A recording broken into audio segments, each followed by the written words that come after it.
제가 아주 어릴 적 유년 시절로 기억합니다.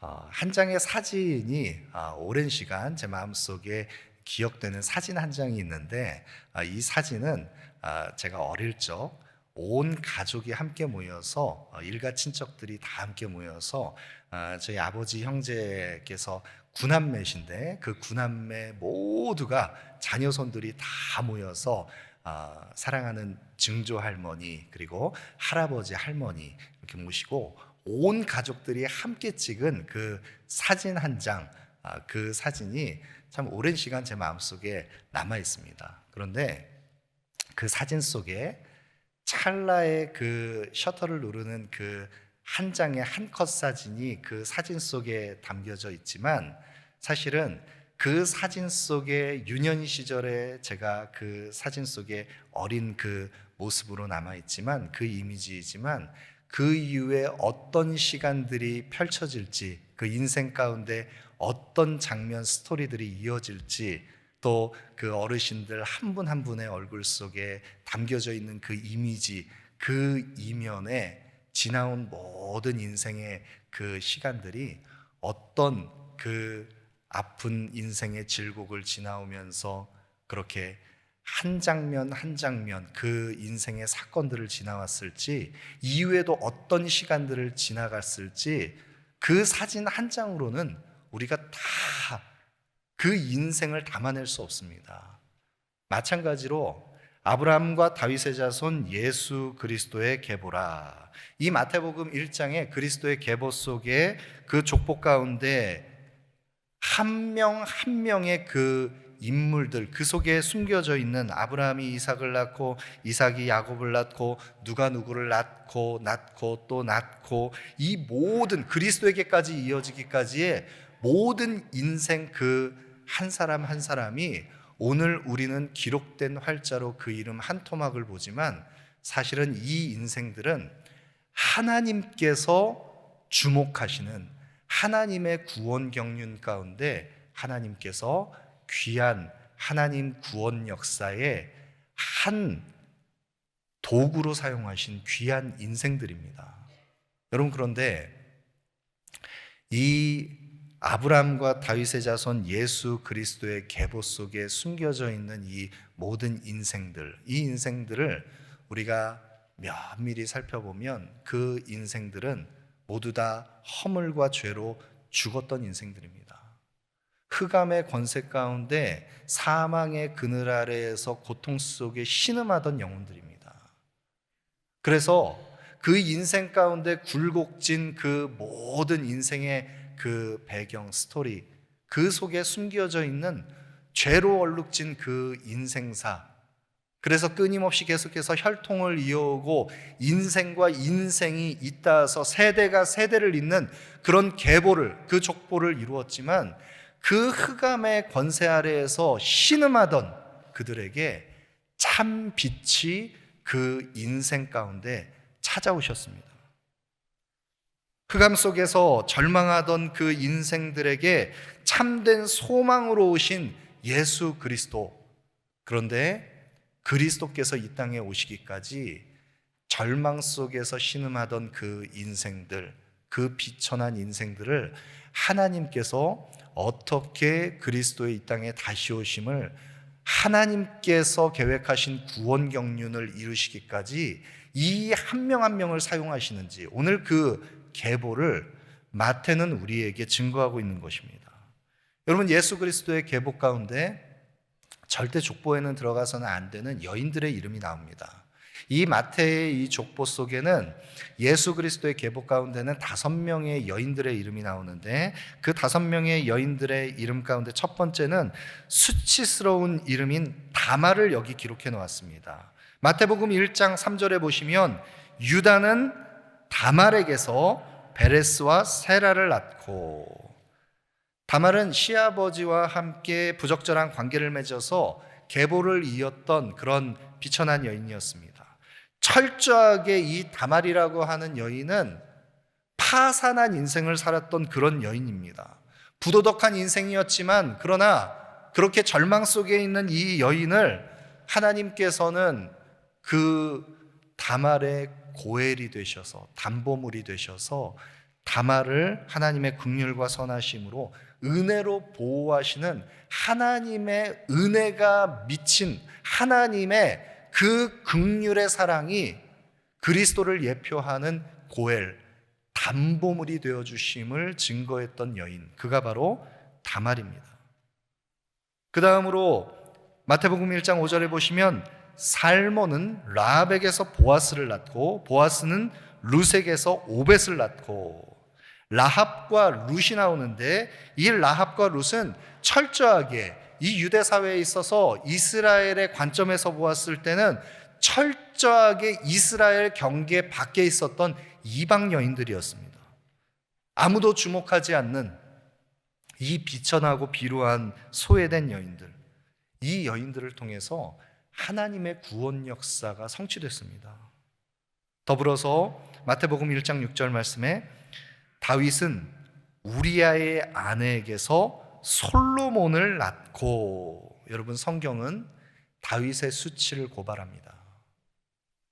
예수 그리스도의 계보로 이어지기까지 그리스도의 그 생명이 이어지는 그 계보에 그 추적해 가면 그 계보 속에는 아브라함과 다윗의 자손으로 오시는 예수 그리스도께서 다윗이 취한 우리아의 아내에게서 솔로몬을 낳았다. 다윗의 아내를 밧세바라 이름하지 않습니다. 다윗의 부정한 그 죄악을, 인생들 가운데 얼룩져 있는 그 수치의 그 죄악을 성경은 정확하게 고발합니다. 인생들이라는 것입니다. 우리아의 아내를 다윗이 취한 것입니다. 죄악을 대물림하는 그 죄를 숨길 수 없는 인생들이라는 것입니다.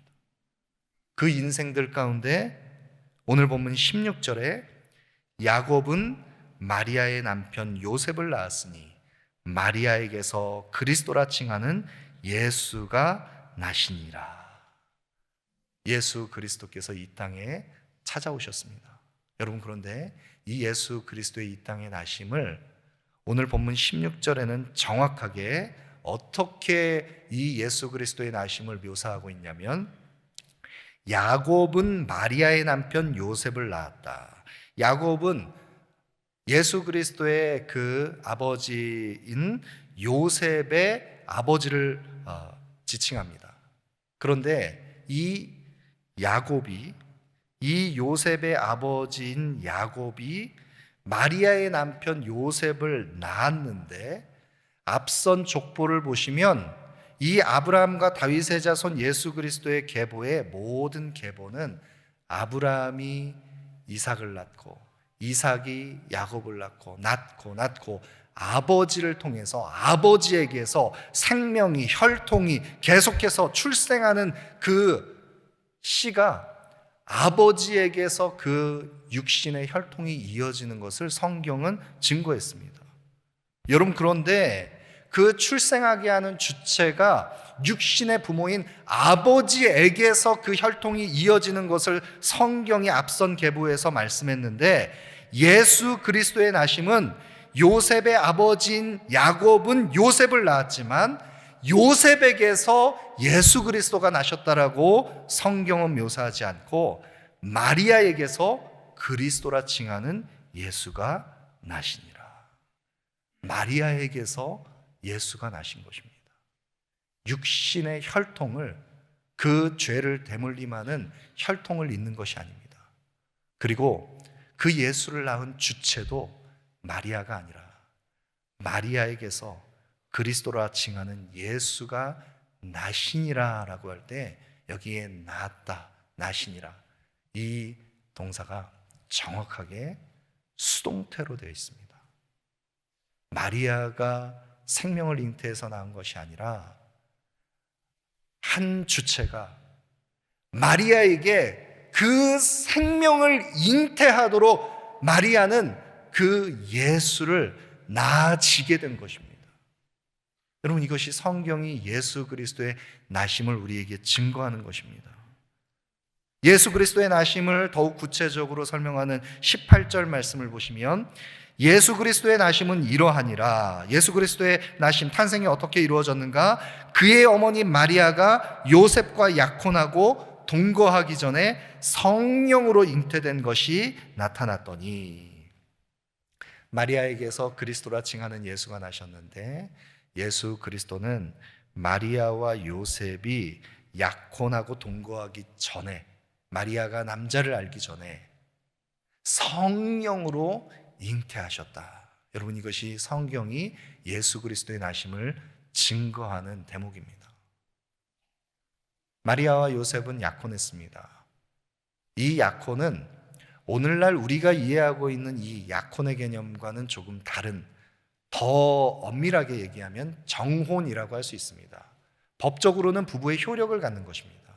그런데 더욱더 강력한 법적인 효력을 가지고 있는 이 부부됨의 이 연을 맺은 정혼 관계, 약혼에 들어가는 이 유대 사회의 그 남편과 아내는 1년 동안의 유예 기간을 두고서 서로가 정결하게 그 가정을 이룰 준비를 하는 그런 시간들을, 유예 기간을 보냅니다.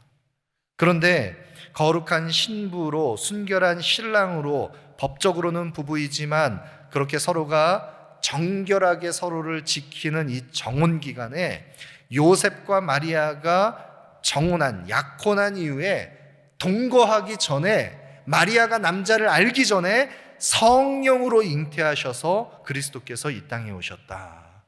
여러분, 이것이 마리아에게는 어떤 사건이었겠습니까? 요셉에게는 이것이 어떤 것으로 받아들여졌겠습니까? 그들의 시각으로는 결코 이해할 수 없습니다.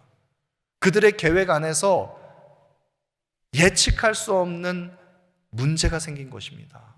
납득할 수 없는 시간에, 납득할 수 없는 방법으로 성령으로 잉태하셔서 이 땅에 오신 예수 그리스도, 그 아기 예수를 마리아가 낳게 된 것입니다.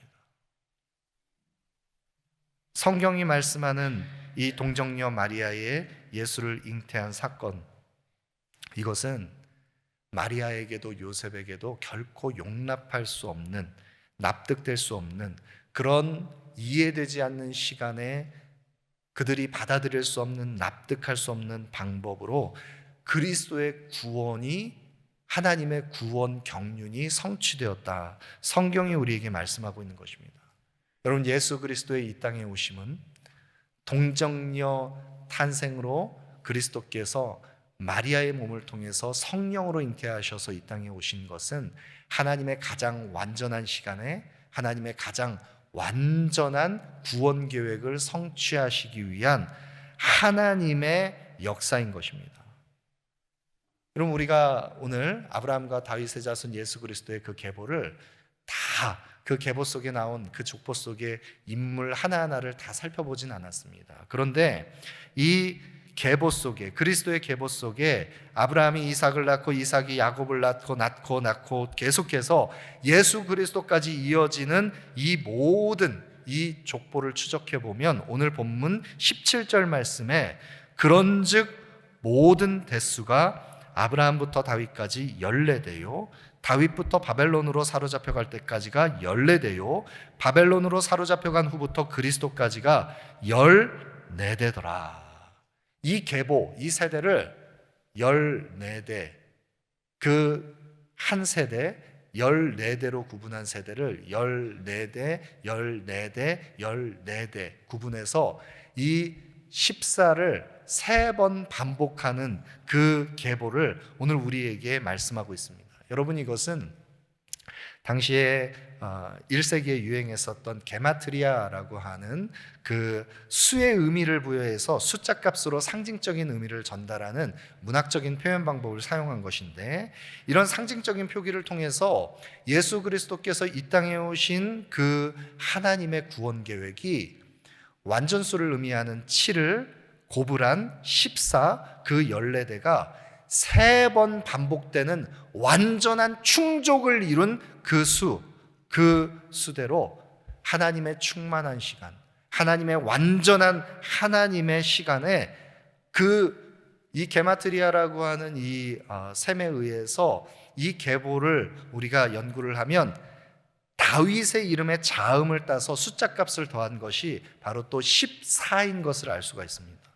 그러니까 예수 그리스도의 계보 속에 하나님의 완전한 시간과 완전한 계획이 충만한 하나님의 때가 참에 그 그리스도께서 이 땅에 육신의 몸을 입고 이 땅에 오셨다.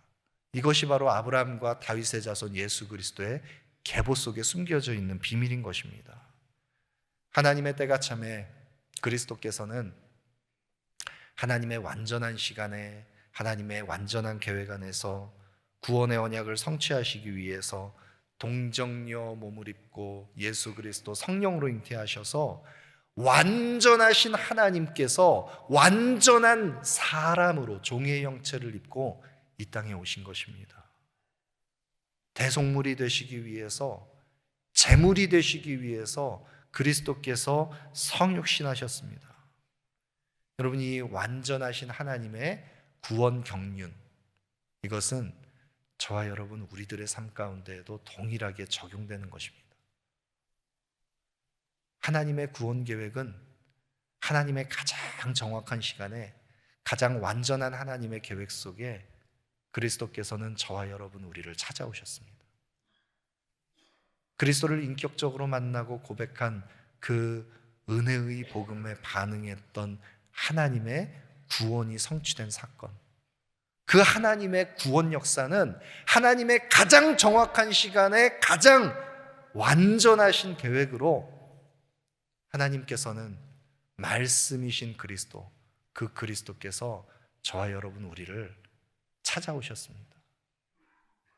우리의 마음 문 밖에서 두드리셨던 말씀이신 그리스도께서 말씀으로 우리의 마음 속에 임하실 때 우리의 마음 문을 열고 그리스도를 영접했던 그 가장 완전한 하나님의 구원 계획이 성취된 그 하나님의 구속의 사건, 이것이 바로 우리에게 복음의 은혜의 흔적으로 남아 있습니다.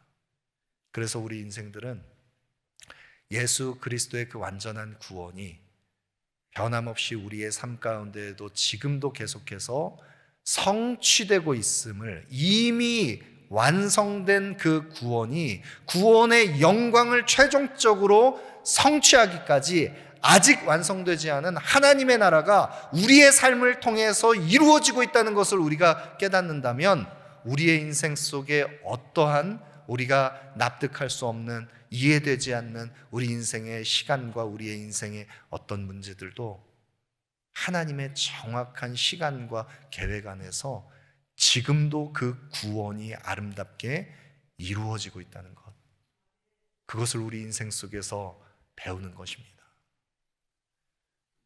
예수 그리스도의 이 땅에 오심을 성경은 정확하게 예고했습니다. 구약의 율법과 선지자가 예고한 대로 하나님의 약속을 성취하시기 위한 그리스도, 이 땅에 성육신하신 말씀이 육신이 되어 우리 가운데 오시는 그 그리스도께서 동정녀 탄생을 하실 것을 이사야 선지자는 이사야 7장 14절에 이미 예고했습니다. 이사야 7장 14절에 그러므로 주께서 친히 징조를 너희에게 주실 것이라. 보라, 처녀가 잉태하여 아들을 낳을 것이요 그의 이름을 임마누엘이라 하리라.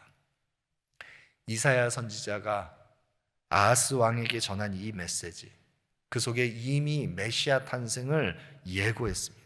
하나님의 완전하신 계획이 하나님의 완전한 시간 속에 이루어질 신실하신 하나님의 언약이 성취될 하나님의 구원 계획을 이미 하나님께서 계시하여 보여주셨습니다. 그 하나님의 약속이 성취된 사건이 바로 그리스도의 성육신인 것입니다. 여러분, 이 땅에 그 언약을 성취하시기 위해서 오신 예수 그리스도, 그 말씀이 육신이 되어 우리 가운데 오신 예수 그리스도, 우리에게 대속물이 되셔서 하나님의 구원 역사에 영원한 단번에 드려진 제물이 되실 예수 그리스도, 그는 누구이십니까? 그리스도, 그 이름 속에 숨겨져 있는 뜻은 무엇입니까? 예수 그리스도, 그 이름의 뜻은 오늘 본문 21절에 아들을 낳으리니 이름을 예수라 하라. 이는 그가 자기 백성을 그들의 죄에서 구원할 자이심이라. 예수 그리스도는 구원자라는 뜻입니다. 그가 자기 백성을 그들의 죄에서 구원할 자, 구원자. 흑암의 권세, 사망의 그늘 아래 죽어있던 우리들, 그 절망뿐인 우리들에게 빛으로 임하신 예수 그리스도께서 우리를 구원하시기 위해서 이 땅에 오신 예수 그리스도, 그 사망에서 생명으로, 흑암에서 그의 세상을 비추시는 생명에 비친 예수 그리스도는 그 사망 권세 아래 갇혀있는 우리를 그의 아들의 사랑의 나라로 옮기신 구원자로 이 땅에 오셨습니다. 그 구원자이신 예수 그리스도를 시편 130편 8절 말씀에는 그가 이스라엘을 그의 모든 죄악에서 속량하시리로다. 그리스도는 우리의 모든 죄를 속량, 곧 죄사하시는 구원자이십니다. 로마서 10장에 우리가 예수 그리스도를 입으로 예수 그리스도를 시인하며 그가 하나님께서 그를 죽은 자 가운데서 살리신 것을, 그 부활을 내 마음에 믿으면 구원을 받으리라. 성경에 이르되 누구든지 그를 믿는 자는 부끄러움을 당하지 아니하고 유대인이나 헬라인이나 차별 없는 이 복음 안에서 한 분이신 주께서 그가 모든 사람의 주가 되사 누구든지 주의 이름을 부르는 자는 구원을 받으리라. 누구든지 주의 이름을 부르는 자는 구원을 받으리라. 예수 그리스도 그 이름 안에 구원의 역사가 있습니다. 예수 그리스도 그 이름 안에 그 어떤 흑암의 권세도 사망 권세도 다 해방시키는 속량, 곧 죄사함의 은혜가 예수 그리스도의 이름 안에 있습니다. 다른 이로서는 구원받을 수 없나니 천하 사람 중에 구원받을 만한 다른 이름을 우리에게 주신 일이 없음이라. 예수 그리스도 그 이름이 유일한 구원의 길입니다. 구원의 소망 되시는 예수 그리스도, 우리를 생명의 빛으로 인도하시는 예수 그리스도, 그 예수 그리스도를 더 깊이 인격적으로 만나고 고백하는 참된 믿음 안에 거하는 우리 모두가 되기를 소망합니다. 여러분, 혹시 우리 가운데 아직 이 예수 그리스도를, 말씀이신 주님을 아직 인격적으로 고백하지 못한 분이 계시다면 예수 그리스도, 죄 가운데 있는 우리를 구원의 주가 되셔서 영원한 생명, 그 구원의 영광으로 우리를 회복시키시는 구주가 되시는 예수 그리스도를 나의 주님으로 고백하는 은혜가 이 예배의 현장 속에 임하기를 소망합니다. 예수 그리스도 그 이름에 담겨진 또 다른 이름의 뜻은 무엇입니까? 23절에 보라, 처녀가 잉태하여 아들을 낳을 것이요 그의 이름은 임마누엘이라 하리라 하셨으니 이를 번역한즉 하나님이 우리와 함께 계시다 함이라. 예수 그리스도 그 이름에 임마누엘, 하나님이 우리와 함께 계시다, 하나님이 우리와 함께 계신다, 이 놀라운 복음의 비밀이 이 이름 속에 숨겨져 있습니다. 창조주이신 그분께서, 말씀으로 세상을 창조하신 하나님의 아들 예수 그리스도께서 하나님이신, 진리의 본체이신 그 그리스도께서 종의 형체를 입고 우리와 함께 하시기 위해서 우리 가운데 거하셨습니다. 이 땅에 오신 예수 그리스도는 흠없는 하나님의 어린 양으로 육신의 혈통을 따라서 죄를 대물림하면서 우리에게 오신 것이 아니라 죄 없으신 그 하나님의 어린 양, 영원한 십자가의 대속물로 단번에 드려지신, 그래서 우리의 모든 죄의 값을 담당하신 예수 그리스도께서는 우리와 함께 하시기 위해서 임마누엘, 이 땅에 임하셨습니다. 그리고 그 주님은 임마누엘, 지금도 변함없이 우리와 함께 하십니다. 예수 그리스도를, 십자가를 믿음으로 고백하며 주를 나의 주님으로 고백하고 그 부활의 능력을 덧입은 하나님의 사람들, 그 주님께서는 임마누엘, 하나님이 우리와 함께 계시다, 우리와 영원토록 동행하시는 주로 지금 이 순간 저와 여러분 우리의 삶에도 함께 동행하시는 주님이신 것입니다. 우리의 구원자 예수 그리스도, 우리와 함께 하시는 임마누엘의 주 예수 그리스도, 그 주님과 함께 동행하는 우리의 삶이 되기를 소망합니다. 여러분, 우리가 우리의 인생 속에 누구든지 다 고정되어 있는 자신의 그 정체성, 자기인식, 그리고 자신을 나는 누구인가 그것을 해석할 때 붙들려 있는, 고정되어 있는 그런 인생의 장면들이 있습니다. 그래서 인생들은, 비천한 인생들은 어떤 이는 그것이 성공과 성취의 그 인생의 한 장면을 그가 꼭 붙들고 나는 이런 사람이다, 거기 성공에 매여서 내가 이루었던 어떤 정말 하나님의 영광에 비교할 수 없는 그 무가치한 헛된 공허한 그 작은 성취에 붙들려서 자신을 인식하는 사람들이 있습니다. 또 누군가는 내 인생의 그 한 장면 속에 빛바랜 사진처럼 얼룩진 그 퇴색되어 버린 그 사진의 한 장면처럼 내가 지나온 시간 속에 수치와 허물과 죄로 인해서 실패했던 고난의 시간 가운데 그 시간을 지워버리고 싶은 그 인생의 한 장면에 붙들려 있는 누군가가 있습니다. 여러분, 그러나 사진 속에 담겨진 그 인생 얼굴 하나하나가 그 한 장면의 그 한 컷에 불과한 것처럼, 그러나 그 속에 숨겨져 있는 그 인생의 과거와 현재와 미래를 다 알 수 없는 것처럼 우리의 인생은 내가 해석할 수 있는 것은 이해되지 않고 납득되지 않는 것이지만 임마누엘, 우리와 함께 하시는 주님께서는 우리의 과거와 지금 현재와 우리의 미래까지 하나님이 우리와 함께 계시다, 임마누엘의 주님으로 우리와 함께 동행하십니다. 그럼 올 한 해 이 임마누엘의 주님과 함께 믿음의 발걸음을 내딛는 우리 모두가 되기를 소망합니다. 더불어서 우리가 그 주님과 함께 임마누엘 믿음의 발걸음을 내디딜 때 지금도 여전히 사망의 그늘에 앉아서 어둠 속에서 죽어가는 그 한 영혼, 그들에게 자기 백성을 그들의 죄에서 구원하실 분, 구원자이신 예수 그리스도의 복음을 증거하는, 평안의 복음의 기쁜 소식을 증거하는 믿음의 발걸음 우리 모두가 내딛기를 소망합니다.